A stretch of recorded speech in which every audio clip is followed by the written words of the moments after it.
What is up, everybody? Welcome back to another episode of the Classic Chronicles. I hope you guys enjoyed Monday's vlog where I told the story of my high school graduation party.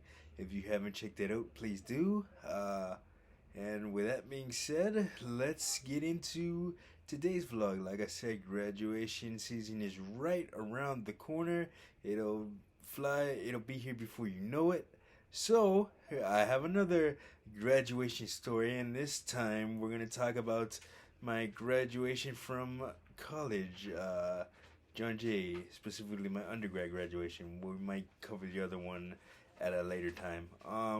So let's flash back a little bit. My undergrad journey was a little bit rocky, with the two injuries, my two bouts with cellulitis.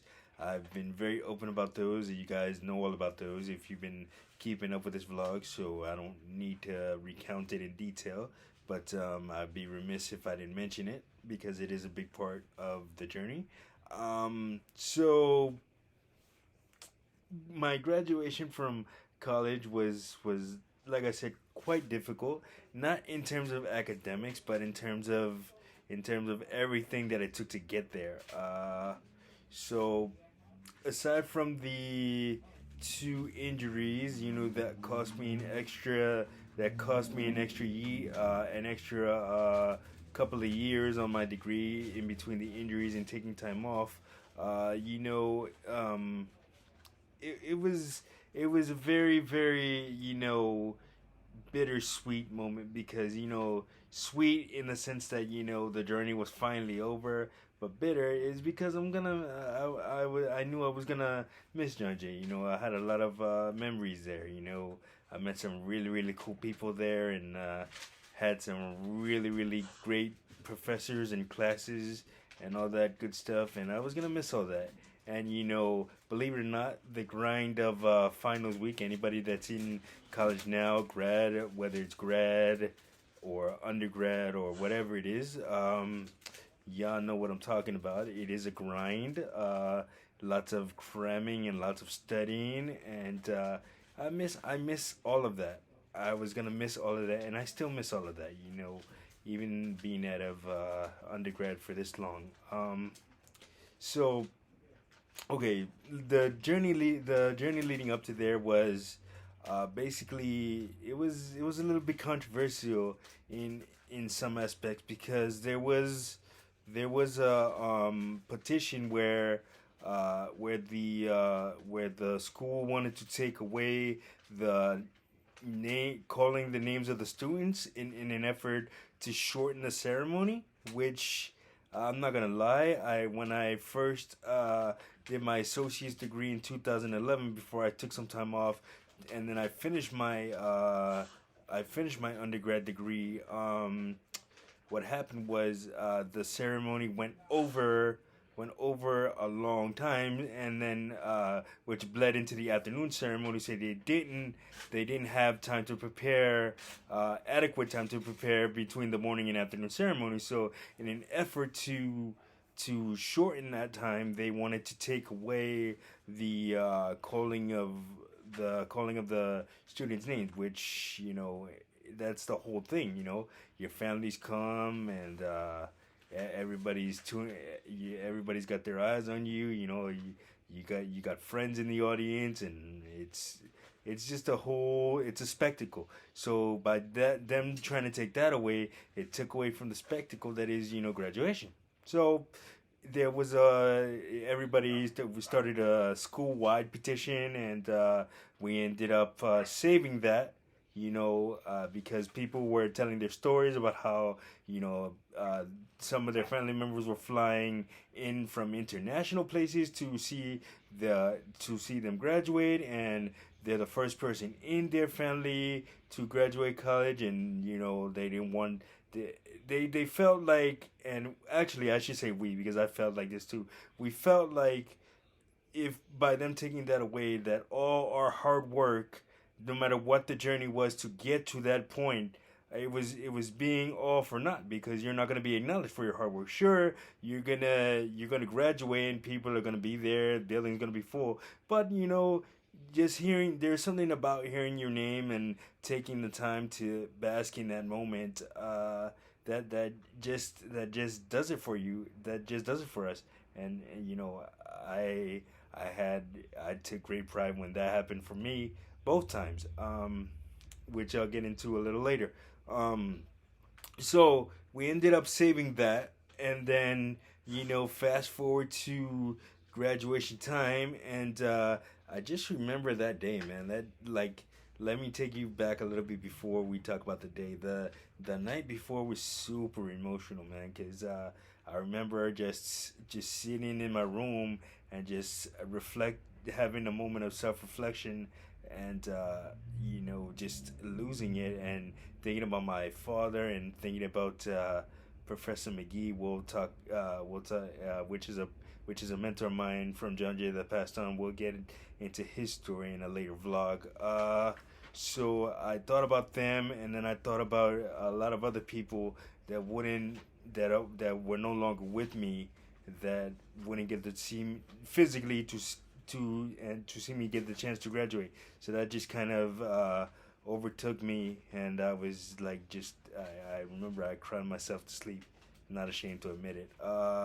And then the next day I had to wake up really, really early to be at the building, because I was part of the morning ceremony, and they had asked me, the organizers, and student body at John Jay had asked me to be there early, to run through to do a stage run through while nobody else was in the building. So I had to be at the building really, really early. I remember graduated at the Jacob Javits Center. Normally it was at Madison Square Garden, our our undergrad graduation, but they were doing renovations at the time, so took it they took it to Jacob Javits Center, which is why that building, every time I return there for a Comic Con or whatever it is, another event like the car show, that always has a special place in my heart, that building, because that's where I graduated from. I remember just getting there that day, and like nobody was in the building but myself, and other than myself, and a few of the John Jay people had gone there early, and a few security guards were in the building. So basically, I had the building to myself, and I just remember getting there, just walking around the building and just taking everything in before, kind of like the calm before the storm. So I about maybe like an hour and a half after I got to the building, they they had asked me to do a run through, and then I had went downstairs to where everybody and the students, all of the students were supposed to gather. So I went down there, and this lady was trying to frantically tell us that we needed to write our name on index cards to make sure it got pronounced correctly, and this, that, and the other thing. So people were doing that, and then I ran into my friend Josh, who I was talking to him for a while, and then as I was putting my cap and gown, and then I quietly snuck away from everything, and went back upstairs to the main room where we were having the ceremony, and just to see the band practice, and just and warm up and everything like that. That was when it was finally setting in for me. I did it and everything like that. I was just quietly sitting there, taking in the moment. Similar to what a professional wrestler does before a big match. They sitting in the empty arena in one of the top rows of the seats, and just reflect and get in that zone and get ready, for their big match or a big moment. So that's what I felt like. And then as I'm sitting there watching the band, listening to the band warm up, this a kid named Zach, who wrote for the school newspaper, he came up and he interviewed me and asked how I felt about the name change ceremony being saved. And I told him, it was a very good thing, and I hope, and that's something that people that should never want it to be taken away, because it recognizes everybody's hard work. Like I said, we all took different paths to get to the same destination, but we're all here, and for them to try to take that away, kind of diminishes everything that we've done, no matter how small or significant it is. So yeah, I was glad to see you safe. So then I do the interview, and then all of a sudden the crowd starts to roll in, and then I have to get backstage because I'm going up. I'm going up like first or second. So I'm sitting there. The ceremony begins. I'm sitting there. Senator Chuck Schumer came out to do our speech. I mean, he had done it at the associate ceremony in 2011 when I graduated 2 years earlier.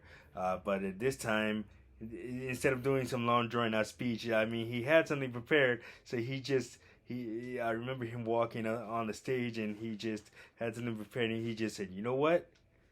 I was gonna do some long drawn out speech, but all I gotta say to you guys, the class of 2013 is congratulations." And then he ripped up his speech and he threw it in the air and everything like that. So that was pretty cool.